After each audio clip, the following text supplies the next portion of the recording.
Government फी थी, जो कि हार्डली 20 to 30 यूरो होती है, ज़्यादा नहीं होती।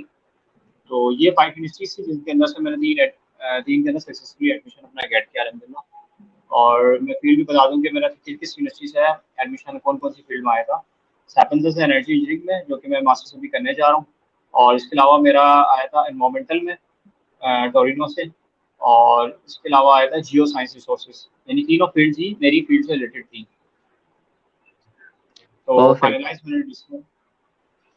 तो जी जी। आपने एप्लीकेशंस कब से स्टार्ट शुरू करी थी यूनिवर्सिटीज में करना, और कब आपके एडमिशंस फाइनल होना शुरू हुए? बेसिकली एडमिशन तो आपके नवंबर तक ओपन हो जाते हैं, लेकिन मैंने एडमिशन अपना पुटअप किया था जनवरी में और फरवरी में। कुछ यूनिवर्सिटी जनवरी में ओपन हो जाती हैं, कुछ जो है ऐसे ओपन हो रही थी मार्च में। मार्च तक जाके तमाम यूनिवर्सिटीज आपकी ओपन रहती हैं। तो जनवरी और फरवरी में मैंने अपने एडमिशन अप्लाई किए थे 5 यूनिवर्सिटी के। और होपफुली मुझे मार्च तक अपना रिस्पॉन्स आ गया था। Perfect, perfect. तो हाशिर भाई, हमें ये बताइए कि अ, एडमिशन प्रोसेस में सबसे ज़्यादा मुश्किल चीज़ क्या होती है? किस तरह आप किसी इटालियन यूनिवर्सिटी में एडमिशन ले सकते हैं, और क्या-क्या रिक्वायरमेंट्स होती हैं? बेसिकली हम पहले अगर रिक्वायरमेंट की अपनी बात करें, तो प्रोफाइल की होती है आपके मैट्रिक के, इंटर और जो है बैचलर्स। अगर आप मास्टर्स के लिए जा रहे हैं, अगर आप बैचलर्स के लिए जा रहे हैं तो आपके इंटर तक देखा जाएगा। तो तमाम की जो है मिनिमम इंटर की अगर बात करूँ मैं, तो 60% मिनिमम रिक्वायर्ड है। और जो है अगर हम बैचलर्स की बात करें तो एटलीस्ट रेयर केसेस होते हैं बहुत सारे कि 2.6 2.8, ये रेयर केसेस हैं। और इनका बहुत दूसरी चीज़ है, इनका प्रोफाइल स्ट्रॉन्ग होता है, सर्टिफिकेशन है या एक्सपीरियंस है। तो इस लिहाज से अगर अबव 10 3 जीपीए या 3 भी है एटलीस्ट, तो एडमिशन की गारंटी है, आपको एडमिशन आराम से इजीली मिल जाएगा। तो एक चीज़ तो ये। और रिक्वायरमेंट बेसिकली डॉक्यूमेंट्स की होती है, वो जो तमाम सभी लोगों को वो पता होगा मोस्टली, जो अगर इन्वॉल्व है। और जिनको नहीं है तो मैं बताता चलूँ इसकी बेसिक रिक्वायरमेंट क्या है। आपके मैट्रिक की मार्कशीट और सर्टिफिकेट है, बेसिकली इंटर की मार्कशीट और सर्टिफिकेट है। इसी तरह बैचलर्स की मार्कशीट और डिग्री और ट्रांसक्रिप्ट है। 6 डॉक्यूमेंट्स हुँ। आपके एजुकेशन डॉक्यूमेंट्स हो गए। 2 आपके रिकमेंडेशन लेटर्स हो गए जो आपके यूनिवर्सिटी से करेक्ट होते हैं। इसके अलावा आपका आइल्स हो गया, अगर आइल्स नहीं है तो उसकी जगह रिप्लेसमेंट में इंग्लिश प्रोफिशिएंसी सर्टिफिकेट होता है, जो कि यूनिवर्सिटी अलाउ कर देती है। तो वो हो गया। इसके अलावा आपकी जो है एक यूरोपा सीवी होती है। इसके अलावा आपका एक मोटिवेशन लेटर होता है। और तो बेसिकली ये डॉक्यूमेंट्स होते हैं जो कि आपने at the time of admission apply करने के लिए चाहिए होते हैं। और इनकी उस वक्त कोई अटेस्टेशन की जरूरत नहीं होती। बिल्कुल जी। तो जब आप यूनिवर्सिटी में अप्लाई कर देते हैं, तो यूनिवर्सिटी से किस तरह फिर आपका राब्ता होता है? किस तरह वो आपको एडमिशन देते हैं? क्या प्रोसेस होता है? यूनिवर्सिटी से हमारा कॉन्टैक्ट जो है सिर्फ उनके हर एक यूनिवर्सिटी की अपनी एक वेबसाइट है, और वहीं वो रिस्पॉन्स कर रही होती है। तो उसी से हमें अपडेट मिलती है, और ईमेल हमें given at the time of admission. हम प्रोफाइल बनाते हैं, उनको ईमेल देते हैं, ईमेल पे ही हमारा प्रोफाइल बनता है, अकाउंट बनता है यूनिवर्सिटी की वेबसाइट पे। तो उसी से हमारा कॉन्टैक्ट चल रहा होता है, उसी पे हर चीज़ की अपडेट आ रही होती है। ठीक हो गया, ठीक हो गया। फिर उसके बाद जब आपका एडमिशन आ जाता है, यूनिवर्सिटी कह देती है आपका, चलें हमने आपको एडमिशन दे दिया। फिर उसके बाद का क्या प्रोसेस होता है? अच्छा, सबसे पहले आपने एडमिशन फर्स्ट स्टेप हो गया आपका। सेकंड स्टेप आपका हो गया, जैसे आपने एडमिशन अपना पुट कर दिया, तो आप अपनी डॉक्यूमेंटेशन अटेस्टेशन में लग जाते हैं।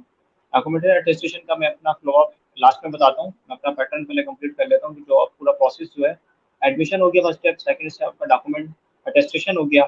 थर्ड स्टेप आपका प्री इनरोलमेंट समरी हो गया। Pre enrolment summary basically admission आने के बाद ओपन होती है, तो फिर वो अलग से अप्लाई किया जाता है उसमें।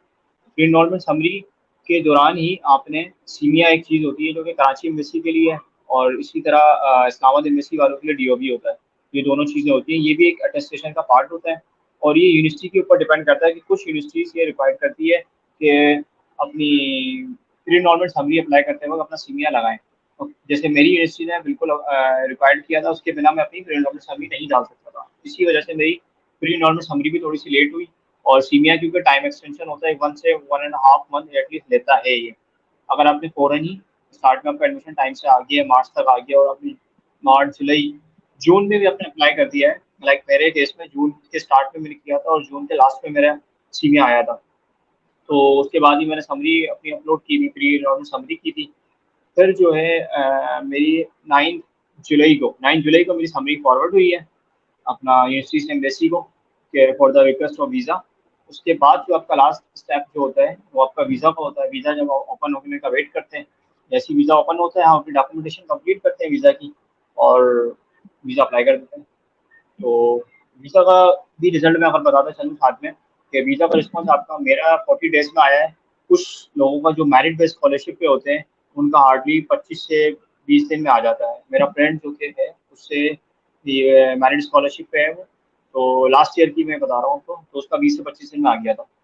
इस साल की है कि अभी लोगों को अभी कल ही की बात है, यानी उसका आया है हार्डली 1 मंथ में, 1 महीने में आ गया रिस्पॉन्स। तो it also depend on process कि प्रोसेस कैसा चल रहा है आपका। बिल्कुल, बिल्कुल। इस बार तो अभी बहुत ज़्यादा टाइम हुआ नहीं है वीज़ा खुले हुए, जी, तो अभी हम बता नहीं सकते कि किस बिल्कुल। तरह जो है वो चल रहा है। पिछले साल की बात करें तो काफ़ी सारे वीज़ा जो है उन्होंने ग्रांट किए थे, काफ़ी सारे नहीं भी किए थे, लेकिन वीज़ा रेशियो अच्छा था अगर मास्टर्स की बात करें। तो हाशिर बिल्कुल। भाई हमें ये बताइए कि आपने जब वीज़ा अप्लाई किया तो आपने अपना स्पॉन्सर किसको शो किया था? स्पॉन्सर बेसिकली मैंने अपने फादर को शो किया था, जैसे कि स्पॉन्सर हम सिर्फ शो कर सकते हैं उन लोगों को जो हमारे ब्लड रिलेशन है। अब ब्लड रिलेशन का मतलब है जो आपके एफआरसी पे है, as per proof of document. तो फादर जो है फादर कर सकते हैं, मदर कर सकती हैं, और आपके भाई वगैरह बहन सिस्टर्स कर सकती हैं। तो मेरे फादर ने मुझे स्पॉन्सर किया था, और मैं केस मेरा ये था कि बिजनेस केस था। मैंने बेसिकली उनकी कंपनी एक रजिस्टर्ड करवाई थी एफबीआर में, वो बिजनेस पर्सन थे, और tax returns as per requirement of embassy के लास्ट 2 ईयर्स के आपके रिटर्न्स इसमें लगाने होते हैं। और इसके साथ जो है आपका अकाउंट स्टेटमेंट होता है 6 मंथ्स का। बेसिकली 3 मंथ्स का हो तो भी चल जाएगा, लेकिन कोशिश करेंगे 6 मंथ्स का हो तो अच्छा एक प्रोफाइल स्ट्रॉन्ग हो जाता है। इसके अलावा अकाउंट मेंटेनेंस सर्टिफिकेट होता है, वो आसानी से आपको ब्रांच से मिल जाता है जहाँ आपका अकाउंट है आपके स्पॉन्सर का। इसके अलावा अब बिजनेस से रिलेटेड अगर मैं बात करूँ तो मैंने लेटर हेड लगाया था, विजिटिंग कार्ड लगाया था, और अच्छा जो कनेक्शन बहुत सारे लोग जो पूछ रहे होते हैं ना कि यार कनेक्शन क्या है बीच में, यानी आपके एफबीआर के जो मैंने कंपनी रजिस्टर्ड कराई है अपने उसमें उस रिटर्न्स के अंदर 3 चीज़ें मेनली है। एसेट्स होगा, उसका टोटल टैक्स कितना पे किया है, उसकी टोटल सालाना एनुअल इनकम कितनी है। तो एनुअल इनकम मैंने अपनी 2021 के रिटर्न्स में शो की थी 3,96,000 सालाना, और मेरा एसेट्स कुछ था 47 लाख कुछ था। और फिर इसी तरह मैं नेक्स्ट ईयर पे आया, फिर उसके नेक्स्ट ईयर 2022 के रिटर्न्स फिर फाइल किया, तो उसके अंदर एसेट्स को थोड़ा इम्प्रूव किया, 47 लाख कुछ ज़्यादा इंक्रीज कर दिए, और इसी तरह टोटल एनुअल इनकम भी इंक्रीज करी साथ में, जो कि अराउंड 4 लाख पूरी राउंड ऑफ करके 4 लाख हो गई थी वो। और 4 लाख के अंदर अगर किसी को नहीं पता तो ये बताता चलूँ, ये मुझे अभी तक कम्प्लीटली श्योर नहीं है, लेकिन जितना मैक्सिमम मैंने अपने लॉयर से भी जो पूछा था उसने भी जो बताया मुझे कि 4 लाख के अंदर टैक्स पे नहीं होता अगर अपनी सालाना इनकम को रखा जाए। और कुछ लोग बोलते हैं कि 6 साढ़े 6 लाख के अंदर रखो तो टैक्स पे नहीं होता। तो ये चीज़ थोड़ी सी मुझे भी अभी है, लेकिन मेरा अपना केस में 4 लाख था और कोई टैक्स पे नहीं हुआ। हुँ, परफेक्ट। तो कहने को बात ये अच्छा आप मुझे बताइए कि आप इटली स्टूडेंट वीज़ा के लिए हमें मिनिमम रिक्वायरमेंट क्या चाहिए होती है? यूरोज़ में या उसको पाकिस्तानी में कन्वर्ट करके बताएँ और आपने कितनी बैलेंस अकाउंट में शो करवाया था? मैंने बेसिकली लास्ट ईयर की जो अगर मैं रिक्वायरमेंट जब मैंने वीज़ा अप्लाई करते थे, जब वीज़ा खुला था और मैं स्टार्ट के 2 से दूसरे तीसरे दिन ही चला गया था। जैसे ही ओपन हुआ था ग्रुप में ज़ाहिर है हर चीज़ चल रही होती है। तो अपडेट जब 6,100 यूरो 6,100 यूरो उसकी रिक्वायरमेंट थी पिछले साल की, जो कि पाकिस्तानी कोई भी बनते हैं 19 या अराउंड 19 लाख। तो और मैंने जो शो किया अपने अकाउंट में वो 25 लाख किया। ठीक है। और आपने जो स्टेटमेंट मेंटेन करी थी, वो कितने महीनों से आपने स्टेटमेंट मेंटेन की थी? क्योंकि बच्चे जो हैं वो उनके अकाउंट्स में अक्सर इतने पैसे पड़े नहीं होते इंस्टेंट टाइम, तो उनको स्टेटमेंट को मेंटेन करना होता है। मैंने अपनी स्टेटमेंट जो है स्टार्ट लेके चला था जनवरी से, जनवरी 2023, जनवरी की कोई सी भी तारीख हो, जनवरी से लेके चला हूँ, और ये मैं गया हूँ जुलाई तक। और मैंने 8 महीने मैंने अपने अकाउंट में 25 लाख 6 महीने तो शुरू के मैं पहले डिस्ट्रीब्यूशन में अपनी रनिंग इन आउट करता रहा, क्रेडिट और डेबिट करके। क्रेडिट ज़्यादा होगी, यानी आपके पैसे जो है डिपॉजिट ज़्यादा होंगे और विड्रॉल कम होंगे, इस बात का ख्याल रखना। दूसरी है कि ट्रांजेक्शन्स जो है आपने अगर निकालनी है, लाइक आपने 25 लाख करने हैं, अब वो 10 लाख जा रहा है, फिर जो है ना आपने 15 लाख निकाल लो, तो ये चीज़ नहीं होनी चाहिए। निकालने पैसे कम है अमाउंट में, डालने पैसे ज़्यादा है बड़ी अमाउंट। तो ये चीज़ का मैंने अब जो चला था मंथ वाइज किससे डिस्ट्रीब्यूशन किया था 5 लाख, फिर अगले महीने 8 लाख, फिर अपना 15 लाख, फिर मैं इस तरह 22 लाख, आखिरी के 4-5 दिन में और 4-5 लाख की रनिंग घुमा दी। अकाउंट स्टेटमेंट निकाला तो मैंने 6 महीने 7 दिन का स्टेटमेंट निकाला, 3-4 दिन बाद, या 2 से 3 दिन बाद मैं वीज़ा अपना फाइल करने चला गया था। तो कोई 25 लाख कुछ बन रहे थे। इस तरह मेरे स्टेटमेंट मेंटेन हुई थी। Perfect, perfect.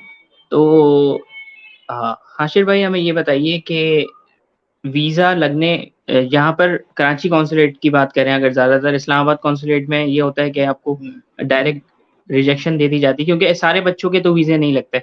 तो वही बच्चे यहाँ पर अनलॉक करना चाहते हैं हमारा सक्सेस क्या है बेसिकली कि स्टूडेंट वीज़ा का। तो कहने को बात ये आप ये बताइए कि 2 तरीके की आपके पास रिजेक्शन देखने को मिलती है इस्लामाबाद एम्बेसी में भी और कराची में भी ज़्यादातर। एक है इल्लीगल रिस्क इमिग्रेशन रिस्क और नंबर 2 होता है प्रूफ ऑफ इनकम। तो आपने इल्लीगल इमिग्रेशन रिस्क किस तरह अपने आप को प्रेज़ेंट वहाँ पे किया था कि उनको ऐसा नहीं लगा कि आप वहाँ पे जाके कहीं स्लिप हो जाएँगे, कहीं इस तरह हो जाएँगे? अच्छा, सबसे अच्छी चीज़ हमारी कराची एम्बेसी में ये है कि हम हमारा इंटरव्यू नहीं हो रहा, हमसे कोई अपॉइंटमेंट नहीं लिया जा रहा। तो डायरेक्ट जाओ, डॉक्यूमेंट सबमिट करो, डॉक्यूमेंट की बेसिस पे या तो रिजेक्ट होगा या एक्सेप्ट होगा, और रिजेक्ट भी डायरेक्ट नहीं हो रहा था। फिर ही पहले एक कंपनी को चांस दिया जा रहा था कि अगर ऐसा केस है कि डॉक्यूमेंट में तब्दीली लाई जा सकती है, तो उसको इम्प्रूवमेंट करके फिर वो अप्लाई करते हैं वीज़ा। यानी इसका मतलब है, इससे तो क्लियर हो गई ना बात कि वो इल्लीगल तो नहीं है, लेकिन क्या उसकी डॉक्यूमेंट में कोई बनने में खराबी हुई है, तो वो डॉक्यूमेंट को अपडेट कर सकता है। तो ये प्री रिविजन का मेन मकसद होता है। एमबीसी में ये रेट हम ही हाई रहता है, और जो है ये है इसका मेनली पर्पस। और कराची का रेट माशाल्लाह से इस साल भी काफ़ी अच्छा चल रहा है as compare to Islamabad embassy, क्योंकि इस्लामाबाद एम्बेसी का पैटर्न ही कुछ ऐसा टिपिकल है, और मैं दुआ भी करता हूँ कि ज़ाहिर है वहाँ के लोग भी मेहनत कर रहे हैं और बच्चे डिज़र्व करते हैं। काफ़ी हाई लार्ज क्वांटिटी में वहाँ वेटिंग में मेरे काफ़ी कॉन्टैक्ट्स में है वहाँ की भी। तो सारी फाइल मेरा केस बिल्कुल सेम टू सेम वही केस, लेकिन क्या सिर्फ अपॉइंटमेंट के लिए वेट कर रहे हैं। तो ये थोड़ा-सा उनको एक्शन लेना चाहिए कि पैटर्न कराची जैसा कर दें, या तो वॉक इन इंटरव्यू करवाएँ जैसे इस तरह किया है बेसिस पे। तो आपके जवाब का बस यही था कि मैंने कंपनी बेसिकली एफबीआर में रजिस्टर्ड कराने का मकसद ये होता है लीगल हो गया सारा। एफबीआर आपका ऐसा इदारा है गवर्नमेंट का जो हर चीज़ को इंक्वायरी कर रहा है।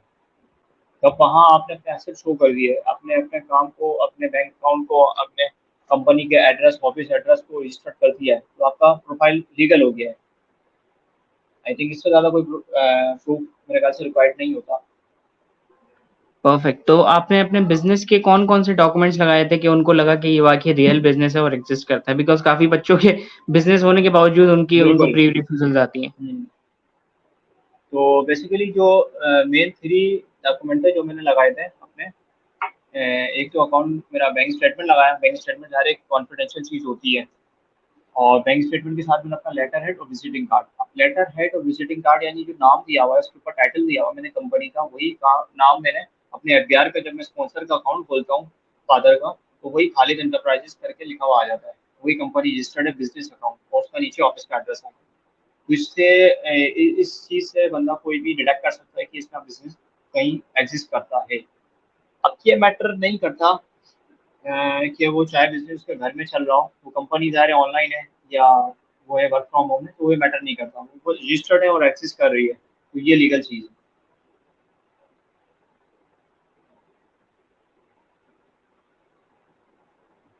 सॉरी उज़ैर, आपकी हाँ। आवाज़ बंद हो गई। जी, जी। आप हमें बताएँ जी, आपने जी, अब कवर लेटर में किस तरह ये शो किया था कि आप जो है वो पाकिस्तान वापस आएँगे और पढ़ाई करने के लिए ही सिर्फ़ वहाँ जा रहे हैं? अच्छा, ये बड़ा मज़े की बात है।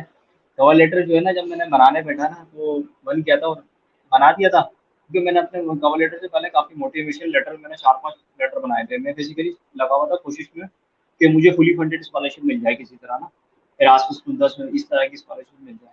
बट अनफॉर्चुनेटली मेरा आइल्स में बैंड कम आया, और जो है मैंने 4-5 मोटिवेशनल लेटर बनाए हुए थे फील्ड्स के लिए, और जब अप्लाई किया था हंगेरियन और दूसरी जापानीज़ स्कॉलरशिप, तो इनके लिए भी मैंने अप्लाई किया था। तो वहाँ हो नहीं सका, तो इसलिए मैंने कवर लेटर पे जब मैं बनाने बैठा तो माशाल्लाह से मैंने अपना मोटिवेशन लेटर ही कॉपी पेस्ट मारा उसके अंदर।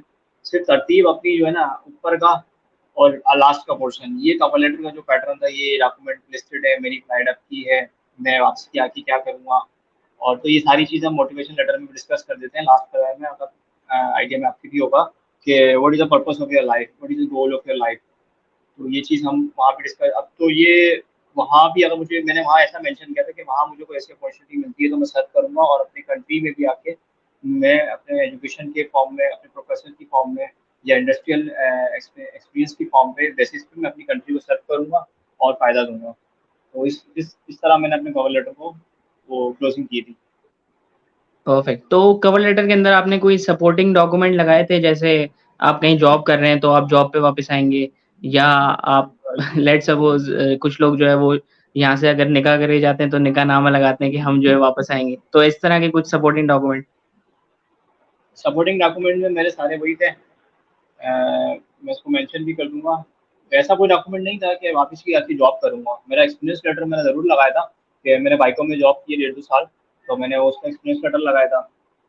और इंटर्नशिप्स की है मैंने 2, तो उनके लगा दिए थे। और जो मेरे दूसरे थे कवर लेटर, अपने एडमिशन लेटर्स हैं, और यूरोपस में मेरी सीवी भी नहीं लगाई मैंने। तो मेन जो आपके एडमिशन के टाइम पे आपने डॉक्यूमेंट्स लगाए थे, वही डॉक्यूमेंट्स मैंने वो लगाए थे। तो कोई ऐसा खास नहीं ज़रूरत होती इसकी। परफेक्ट। तो आपने आइल्स दिया हुआ था ना? जबकि इटली में आइल्स बिल्कुल, विदाउट आइल्स भी हो जाता है। Exactly, exactly. तो आपके विदाउट आइल्स आइल्स में बिल्कुल हो बैंड जाता कितने है। थे? और आइल्स दिया कब मेरे था 5 आपने? पॉइंट, मैंने आइल्स दिया था दिसंबर में, परफेक्ट। दिसंबर तो 2022 को था। तो आइल्स देने के बाद ही आपने एप्लीकेशंस करना शुरू करी? हाँ, तभी बस शुरू कर दी थी मैंने। Erasmus Windows perfect. भी उसी टाइम आई हुई थी, हंगेरियन की भी आई हुई थी, और शायद एक और आई हुई थी। एक में मेरे से हो नहीं सका, लेट हो गया था recommendation letter, Saudi king Fahd वाली। तो इन सब चीज़ों में मैं लगा हुआ था, बट वो ज़ाहिर है नसीब जहाँ होता है, आपका वहीं होता है। आपने क्या बताया था, सापियांजा यूनिवर्सिटी के साथ आपको कौन-कौन सी यूनिवर्सिटीज़ में एडमिशन मिल गया था? पॉलीटेक्निक टोरिनो, मेसिना, सापिएंजा, 3 ये हो गई, 2 और थी इसमें, 2 के मुझे नाम याद नहीं आ रहे थे। मतलब टोटल 5 तो यूनिवर्सिटीज़ में आपने एप्लीकेशन की थी और एडमिशन भी आ गया एग्ज़ैक्टली था? 3 से आ गया दैट्स था। That's great. हुँ, 3 से आ गया था। That is great, hmm. That is great. तो हाशिर भाई, अपने कुछ आपके सोशल मीडिया लिंक्स हैं कि जो बच्चे जो हैं आपसे कुछ बात करना चाहें, कुछ मज़ीद सवालात पूछना चाहें, तो हम बस उनसे उनको आपसे डायरेक्ट हुँ, कनेक्ट कर दें? बस पूछने से पहले मैं रिक्वेस्ट करना चाहूँगा कि सवाल वो जो लोग प्रोसेस में ऑलरेडी इन्वॉल्व हैं, वो काफ़ी प्रोसेस जानते भी होंगे, तो वो सवाल करें टू द पॉइंट, ताकि मैं जिसका रीज़नेबल आंसर हो। और वीज़ा नहीं लगा तो उसको भी जवाब दूँगा मैं, सारे केसेस पूछूँगा उनके क्या-क्या, किस बिहाफ़ पे नहीं लगा। ठीक है फिर, नाउ यू कैन स्टार्ट। और आप काइंडली जाते-जाते जो है अपना जो पासपोर्ट है वो दिखा दीजिए जिसके ऊपर वीज़ा स्टैम्प हुआ है। बिल्कुल, पासपोर्ट ये वैसे कॉन्फिडेंशियल होता है। हुँ। ये बेसिकली तो आपको जी अगर कैमरे में तो जी आप लोग देख सकते हैं ये वीज़ा इटालियन वीज़ा, ये इटालियन वीज़ा जो है ये शेंजन वीज़ा है और ऐसा ही है बिल्कुल? बिल्कुल ऐसा ही। मैं इसके और ऊपर लिखा हुआ भी है, ये जो है तमाम 26 कंट्री में विज़िट कर सकता हूँ, लेकिन 3 महीने से ज़्यादा किसी कंट्री में नहीं रह सकता सिवाय इटली के। Perfect, perfect, perfect. तो वहाँ जाके ज़रूर आपका घूमने-फिरने का प्लान भी है। इंशाल्लाह जब वो पैसे और जेब जो भी इजाज़त देगी। सही, सही। तो आपने अभी अकोमोडेशंस वगैरह के लिए अप्लाई कर दिया है या उसका क्या सीन है? जी, अल्हम्दुलिल्लाह मेरा सब हो गया है, अल्लाह का शुक्र है। और अकोमोडेशन मैंने 2 से 3 महीने की कर ली है अपनी सेटिंग। रोम के अंदर बेसिकली मेरा है, और यूनिवर्सिटी के करीब ही मिला मुझे, 20 से 25 मिनट की रास्ते पर है मेरी यूनिवर्सिटी, और मेट्रो मेरा वॉकिंग डिस्टेंस पर है। इसके अलावा जो है मेरी फ्लाइट 23 सितंबर की है, और स्टार्टिंग में है कि 1000 से 15 यूरो यार आप लेके जाने हैं अपने स्टार्ट में, क्योंकि स्कॉलरशिप की अमाउंट जो है आपको मिलेगी कम से कम 2 से 3 महीने में। और फिर मैंने दिसंबर जनवरी माइंड में रखा हुआ है, फर्स्ट इंस्टॉलमेंट जो मिलती है आपको आपकी इनकम बेस पे, जो सालाना एपीआर का सर्टिफिकेट, लो इनकम सर्टिफिकेट जो कहलाता है, उसकी बेसिस पे मिलेगी। और स्टार्टिंग तो यही चीज़ें हैं। तो आपकी स्कॉलरशिप भी डन हो चुकी है मतलब? यानी हाँ, प्रोविंशियल लिस्ट लग चुकी है, और अब वहाँ जाके मैं डॉक्यूमेंट्स अपने सबमिट करूँगा, उसका भी अपॉइंटमेंट ले लिया है मैंने, 27 को मैं सबमिट करूँगा उधर जाके। फिर जो है ना हुँ। इंशाल्लाह ये फाइनल एक लिस्ट लगती है, उसमें आपने अकोमोडेशन के हवाले से भी, स्कॉलरशिप के हवाले से भी, दोनों में नाम तो आया हुआ है मेरा रैंकिंग में। अब वो अपना प्रोसीजर कंप्लीट करेंगे वो लोग। ठीक हो गया। और सापियांजा यूनिवर्सिटी में एनरोलमेंट करने के लिए कोई आपको फीस देनी पड़ी थी? नहीं, फीस सापियांजा की नहीं थी, वो 0 इनरोलमेंट फी होती है। परफेक्ट। यूनिवर्सिटी ऑफ पादवा में फीस है और कुछ यूनिवर्सिटीज में है। So this is what all we have from the beautiful session with Hashir भाई down here and और मज़ीद आपको जितने भी सवालात हों आप कमेंट्स में कर सकते हैं। अभी आप सेशन को लाइव देख रहे हैं तो अभी कर सकते हैं, या बाद में देखेंगे तो बाद में कर सकते हैं। और जो भी सवालात होंगे हम उनके जवाबात जो है हाशिर भाई से लेके दे देंगे, कुछ जो हम आपको दे सकते हैं वो हम दे देंगे। So this is about all we have. Thank you very much Hashir भाई, और आप चाय भी पिए, एंजॉय कीजिए और खूबसूरत इटली के मुल्क को और दुआ में याद रखिएगा। घूमिए और पढ़ाई भी कीजिए, और हमारे लिए भी दुआ कीजिए, हमारा हम सबका भी वीजा लग जाए इंशाल्लाह। इंशाल्लाह इंशाल्लाह। So thank you very much. अल्लाह हाफिज। खुदा